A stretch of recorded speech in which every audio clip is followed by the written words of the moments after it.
Hindi siya charismatic. Okay. Hindi siya charismatic. Meron kasing ginagawa lang siyang parang instrumento. Merong tagapaggawa ng kanyang mensahe, ipamemorize ng bata na yan at saka i-announce doon sa mga assemblies nila para maniwala ang mga tao na itong bata ito ay meron talagang kapangyarihan kasi yung mga pangyayari na hindi pa siya isinilang ng mundo, kaya na niyang isinisiwalat kasi merong ibang tao na gumagawa ng script.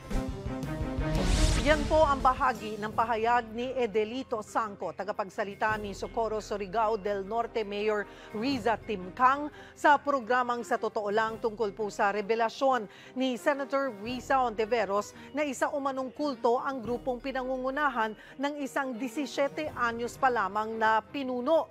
Pero ang mismong grupo pinasinungalingan na ang mga paratang na nagpapatakbo sila ng umano'y drug at sex ring sa Surigao. Magbabalita si Justin Punsalang.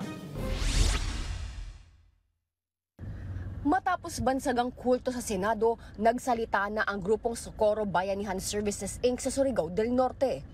Giit nila, hindi naging pata si Senator Risa Hontiveros. Hindi man lang daw kasi kinuha ang panig nila. Unfair and walang katotohanan yan. Ang malinaw daw, sila'y isang people's organization na itinatag noong pang 1949. We consider ourselves one family. Kung anong problema, tulungan namin. Kung wala ba, tulungan namin. In other words, we are practicing the spirit of bayanihan as a way of life. Ang mga alegasyong pang-aabuso sa mga bata at pagsasagawa ng child marriage pawang mga kasinungalingan daw. Tinuturuan po namin na may Bible study sila kasi meron kaming pare dito. Bible study, tinuruan paano maglinis ng bahay, paano magwalis, paano parang sa scouting ba, yun nga. So, mahal-mahal namin ang mga bata. Bahagi ng privilege speech ni Hontiveros ang testimonya na isa sa mga minor de edad na biktima umano ng grupo. Ikinwento nito na pilit siyang ipinakasal sa kanilang 22 years old na leader na si J. Renz Kilario, na tinatawag din nilang Senyor Aguila. Ayon sa Vice President ng grupo na si Mamerto Galanida, nag-ugat ang mga alegasyon matapos punahin at kalaunay tumiwalag sa grupo ang isang Edelito Sangco.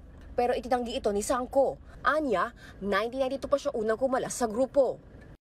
Tip of the icebergs lang pala yung aming napakinggan kasi nung April 19 this year, nung nagpatawag ang task force kapihan na itinayo ni Mayor, nagpatawag ng meeting sa mga lahat ng bumaba, doon lumabas na meron palang mga kahindik-hindik na nangyayari doon. Nagtataka kami at napaiyak talaga kami doon sa mga karanasan nila.